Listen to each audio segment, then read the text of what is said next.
السلام علیکم ورحمۃ اللہ وبرکاتہ۔ بسم اللہ الرحمن الرحیم، نحمدہ ونصلی علی رسولہ الکریم، اما بعد۔ سب سے پہلے تو میں ہمارے اکابرین جو یہاں دارالعلوم دیوبند سے اور مظاہر سہارنپور سے اور ہمارے پورے ضلع اور اسی طریقے سے ضلع مراد آباد جو ہمارے علماء کرام، مدارس اسلامیہ کے ذمہ داران، اسی طریقے سے مساجد کے خطبہ اور ائمہ اعظام اور ہمارے جو دانشوران قوم و ملت یہاں تشریف فرما ہیں، سب سے پہلے میں ان حضرات کا شکریہ ادا کرتا ہوں اور اللہ سے دعا کرتا ہوں کہ آپ حضرات نے ہماری حقیر سی دعوت پر لبیک کہا اور آپ یہاں بڑی محنتوں کے بعد، کابشوں کے بعد آپ حضرات یہاں مشقتوں کو برداشت کرتے ہوئے تشریف لائے۔ اللہ تعالیٰ آپ حضرات کی یہاں آمد کو قبول فرمائے، اللہ تعالیٰ آپ حضرات کو جزائے خیر عطا فرمائے۔ آپ حضرات علماء کرام ہیں، جیسے کہ ہمارے نبی صلی اللہ علیہ وسلم نے بھی فرمایا کہ علماء انبیاء کے وارث ہیں۔ ذمہ داری آپ حضرات کے سر ہے کہ یہ امت کا ایمان کیسے محفوظ رہے، امت عقائد کے اعتبار سے کیسے درست رہے، امت کا ایک ایک فرد جو بڑی محنتوں کے بعد خود ہمارے نبی صلی اللہ علیہ وسلم نے،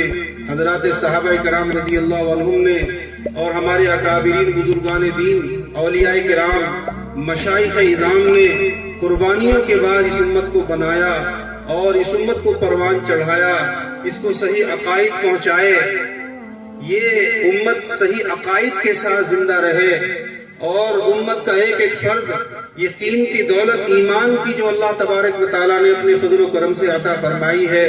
یہ قیمتی دولت کے ساتھ زندہ رہے یہ امت کا ایک ایک فرد اور اسی قیمتی دولت کے ساتھ دنیا سے رخصت ہو۔ میرے عزیز علماء کرام، یہ ہم سب کی مستقل ذمہ داری ہے اور اولین ذمہ داری ہے، کیونکہ انبیاء کے وارث علماء ہیں۔ یہ ہماری پہلی ذمہ داری ہے، اپنے بھی ایمان کی حفاظت اور امت کے ایک ایک فرد کے ایمان کی حفاظت۔ حضرات علماء کرام، موضوع سے آپ واقف ہیں، مسئلہ ہے ختم نبوت کی حفاظت کا، تحفظ کا۔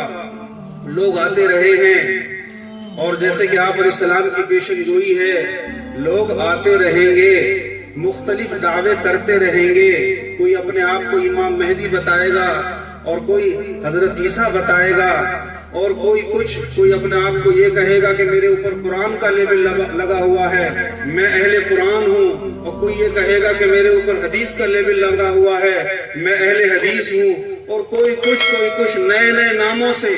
امت میں فتنے آتے رہے ہیں اور موجود ہیں، اور آپ علیہ السلام کی پیشن گوئی کے مطابق یہ فتنے آتے رہیں گے اور یہ سب ہماری آزمائش کے لیے، امتحان کے لیے ہوگا کہ ہم اللہ تبارک و تعالی ہمیں دیکھنا چاہتے ہیں اور بلکہ ہمیں دکھانا چاہتے ہیں کہ تم نے اپنی ذمہ داری کو کتنا پورا کیا۔ اللہ تعالی ہمیں دکھانا چاہتے ہیں، اللہ کو تو دیکھنے کی ضرورت نہیں ہے، حاجت نہیں ہے، اسے تو سب ابتدا اور انتہا کا علم ہے۔ ہمیں اللہ تعالیٰ دکھانا چاہتے ہیں، ہمارے نامہ اعمال جب ہمارے سامنے پیش کیے جائیں گے تو اللہ ہمیں دکھانا چاہتے ہیں کہ تمہیں جو ذمہ داریاں دی گئی تھی ان ذمہ داریوں کو تم نے کتنا پورا کیا۔ بہرحال اس وقت سر دست جو فتنہ ہمارے سامنے ہے،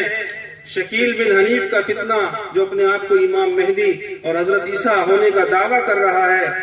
پورے ملک میں یہ فتنہ تیزی سے بڑھ رہا ہے۔ ہمارے ضلع میں بھی جیسے کہ رپورٹ سامنے آ رہی ہے کہ 100 سے زیادہ لوگ اس فتنے سے متاثر ہو چکے ہیں اور بلکہ یوں کہیں کہ وہ اپنا ایمان کھو چکے ہیں۔ نصیر پور کرالی، صدر الدین نگر، تیبڑی مجیڑا، نجیب آباد، چاند پور اور پتہ نہیں ہمارے علاقوں سے جو لوگ سورت میں، پونا میں، مہاراشٹر میں کہاں مزدوری کے لیے گئے ہوئے ہیں، کون کس عقیدے میں جی رہا ہے ہمیں پتہ نہیں ہے۔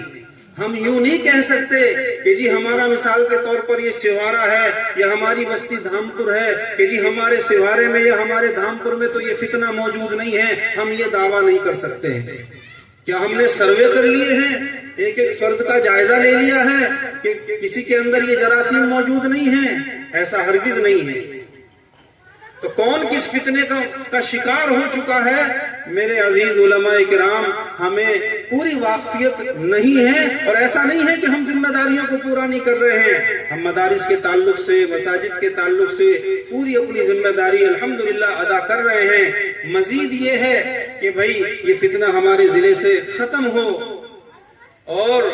ہم ایک ایک فرد پر ایک ایک سے مل کے اس کی خوشامد کر کے اسے ایمان کی، یقین کی قیمت سمجھا کے اسے خود اس کی ذمہ داری بتا کر کہ حضور پاک علیہ السلام کے امتی ہونے کے ناطے جو آپ کی ذمہ داری ہے، آپ کے اوپر بھی یہ فریضہ ہے کہ امتی ہونے کے ناطے آپ اپنے ایمان کی بھی حفاظت کریں، اور مزید یہ کہ ایک ایک امتی کا ایمان محفوظ رہے۔ امتی ہونے کے ناطے آپ کی بھی یہ ذمہ داری ہے۔ ایسا نہیں ہے کہ صرف علماء کی ذمہ داری ہے، بلکہ ہر امتی کی ذمہ داری ہے۔ ہاں، علماء کی ذمہ داری اولین درجے میں ہے، باقی تو ایک ایک امتی کی ذمہ داری ہے۔ خود اللہ تبارک و تعالیٰ نے قرآن میں کہا ہے، کنتم خیر امۃ اخرجت للناس تأمرون بالمعروف وتنہون عن المنکر، تم بہترین امت ہو۔ جو یہ ذمہ داری دی گئی ہے بہترین امتی کو، وہ کس وجہ سے اس امت کو اور بہترین امت کہا گیا ہے؟ وہ اللہ نے خود کہا ہے، تأمرون بالمعروف وتنہون عن المنکر، تم اچھائیوں کا حکم کرتے ہو، برائیوں سے روکتے ہو۔ بہرحال یہ جو پروگرام آپ حضرات کی توجہات کی بنیاد پر منعقد کیا گیا ہے، اس کا مقصد آپ کے سامنے ہے، ہمارے ایمان محفوظ رہے، ہر امتی کا ایمان محفوظ رہے، اور کوئی شخص ایمان والے کے گھر پیدا ہو کر اور لوگ اسے سمجھ رہے ہوں کہ یہ ایمان والے ہیں، ان کا نام عبدالسلام ہے، ان کا نام عبد الرحمن ہے، اور کہیں ایسا نہ ہو کہ ہماری غفلتوں کے نتیجے میں لوگ اسے مسلمان سمجھ رہے ہوں اور اللہ کے کھاتے سے اس کا نام اسلام کی فہرست سے کاٹ دیا گیا ہو، اور وہ کہیں شکیلی فتنے کا، اور کہیں قادیانی فتنے کا، اور کہیں اور نام نہاد جو فتنے دنیا میں موجود ہیں، کہیں وہ امتی